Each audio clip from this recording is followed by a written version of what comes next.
ಇನ್ನು ಇದೆಲ್ಲದರ ಜೊತೆಗೆ ದೆಹಲಿನಲ್ಲಿ ಡಿ ಕೆ ಬ್ರದರ್ಸ್ ಗಂಭೀರವಾದಂಥ ಚರ್ಚೆ ಮಾಡಿದ್ದಾರೆ ITC ಮೌರ್ಯ ಹೋಟೆಲ್ನಲ್ಲಿ. ಅಲ್ಲೇ ಇದ್ದರು ಭೈರತಿ ಸುರೇಶ್ ಕೂಡ ಡಿ ಕೆ ಶಿವಕುಮಾರ್ ಅವರ ಜೊತೆಗೆ ಸುರೇಶ್ ಜೊತೆಗೆ ಚರ್ಚೆ ಮಾಡಿದ್ದಾರೆ. ಭೈರತಿ ಸುರೇಶ್ ಸಿದ್ದರಾಮಯ್ಯನವರ ಪರಮಾಪ್ತ ಬಳಗದಲ್ಲಿದ್ದಂಥವರು. ಮಂತ್ರಿ ಪಟ್ಟ ಉಳಿಸ್ಕೋತಾರಾ ಇಲ್ವಾ ಅನ್ನೋ ಚರ್ಚೆ ಕೂಡ ಶುರುವಾಗಿದೆ. ಇದೇ ಸಂದರ್ಭದಲ್ಲೇ ನಡೆದಿರುವಂಥ ಗಂಭೀರ ಚರ್ಚೆ ಇದು ಗಮನಿಸಬೇಕಾದಂಥ ಸಂಗತಿ. ಏನೇನು ವಿಷಯ ಚರ್ಚೆ ಆಯಿತು ಏನು ಎತ್ತ ಅಂತ. ಈಗ ಏನು ವಿಷಯ ಚರ್ಚೆ ಆದರೂ ಕೂಡ ಡಿ ಕೆ ಶಿವಕುಮಾರ್ ಮುಖ್ಯಮಂತ್ರಿ ಆಗುವಂಥದ್ದು ಖಚಿತ.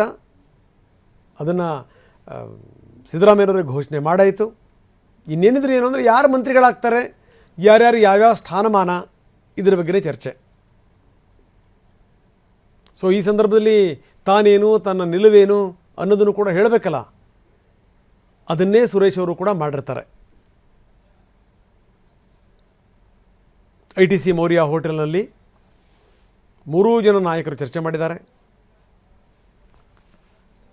ಒಂದು ಮುಖ್ಯಮಂತ್ರಿ ಆಗ್ತಾ ಇರುವಂಥ ಡಿ ಕೆ ಶಿವಕುಮಾರ್, ಈ ರಾಜಕೀಯದ ವಿಚಾರಕ್ಕೆ ಸಂಬಂಧಪಟ್ಟಂಗೆ ಅವರೆಲ್ಲ ತಂತ್ರಗಾರಿಕೆಯನ್ನು ನೋಡ್ಕೊಳ್ಳುವಂಥ ಸುರೇಶ್, ಅವ್ರ ಜೊತೆಗೆ ಭೈರತಿ ಸುರೇಶ್ ಚರ್ಚೆ ಮಾಡಿರೋದು.